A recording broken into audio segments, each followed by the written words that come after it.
الشيطان الرجيم بسم الله الرحمن الرحيم وإذا سألك عبادي عني فإني قريب أجيب دعوة الداع إذا دعان فليستجيبوا لي وليؤمنوا بي لعلهم يرشدون صدق الله العظيم۔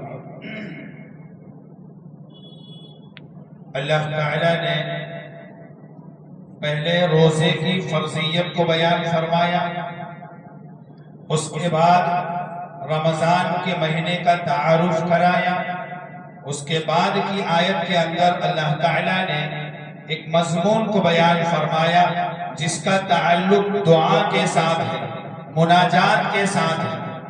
مفسرین فرماتے ہیں روزے کی فرضیت، پھر اس کے بعد رمضان کے مہینے کا تعارف، اور اس کے بعد متصلاً اس آیت کو لانے کا مقصد یہ ہے کہ دعا اور رمضان کا مہینہ ان دونوں کا بہت گہرا ربط ہے، جوڑ ہے، ایک تعلق ہے۔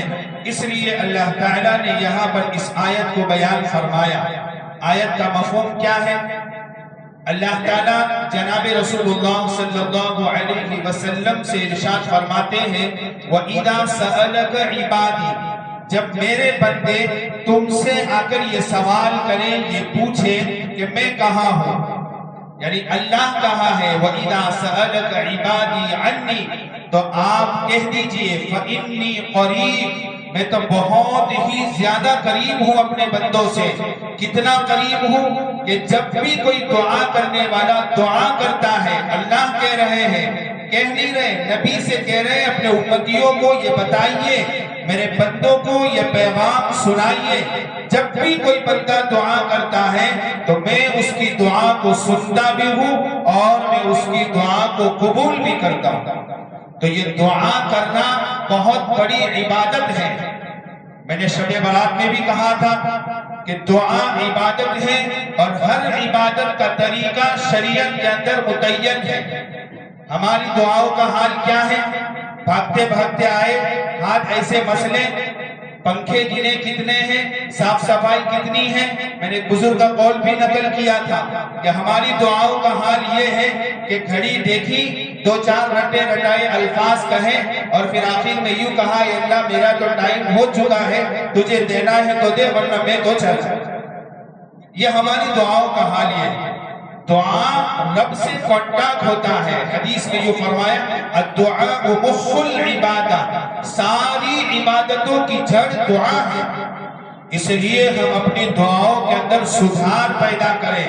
دعا مانگنے کے جو آداب لکھے ہیں، سب سے پہلا ادب یہ ہے کہ دعا مانگنے سے پہلے انسان باوضو ہو جائے، باوضو ہو کر مسجد میں یا جس جگہ دعا مانگنی ہے وہاں پہنچے، دو زانوں قبلہ کی طرف ہو کر بیٹھے، دو چار لمحے اللہ کے تعلق کو، اللہ کی تعریف کو، اس کے قرب کو سوچیں، اور اس کے بعد پھر اطمینان کے ساتھ ہاتھ اٹھائیں، اور جو مانگنا ہے، جس زبان میں مانگنا ہے، اپنی حاجت کو، اپنی مراد کو اللہ کے سامنے پیش کریں۔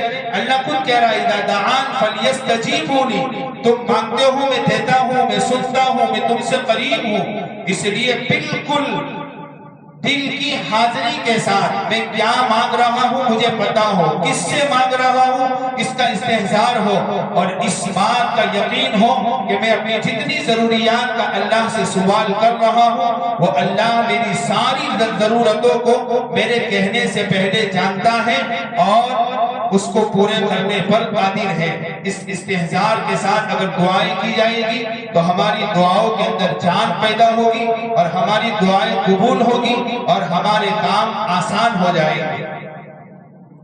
ایک مسئلہ عام طور پر لوگ معلوم کرتے ہیں،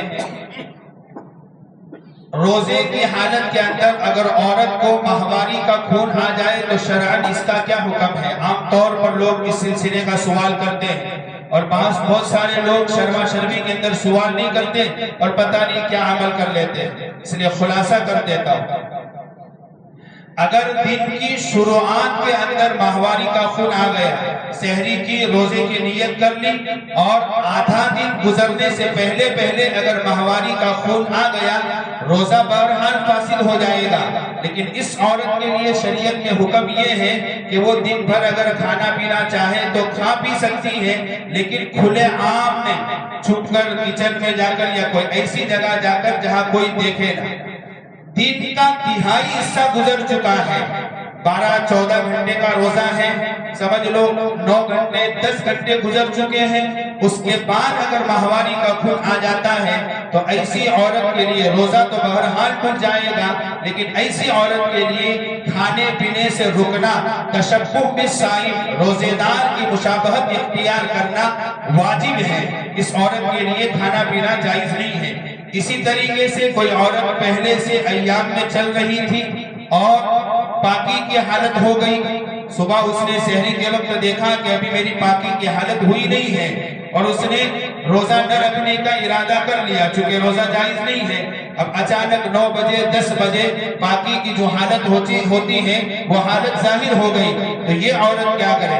تو اس عورت کے لیے بھی شریعت کا حکم یہی ہے کہ اس کا یہ دن کا روزہ تو نہیں مانا جائے گا، لیکن اس پورے دن کے اندر اس کے لیے کھانا پینا شریعت میں جائز نہیں ہے۔ تشبہ بالصائم، روزے دار کی مشابہت اختیار کرنا اس عورت کے لیے واجب ہے۔ جس ساتھی کو بھی مسئلہ پوچھنا ہو کسی بھی لائن کا، عصر سے لے کر مغرب تک میں یہاں بیٹھا رہتا ہوں، اسی لیے کہ آپ لوگ اپنے مسائل لے کر آئے، تو جس ساتھی کو مسئلہ پوچھنا ہو عصر سے لے کر مغرب تک کا وقت ہے، اور آئندہ کل سے انشاءاللہ ظہر کی نماز کے بعد تفسیر بھی ہوگی۔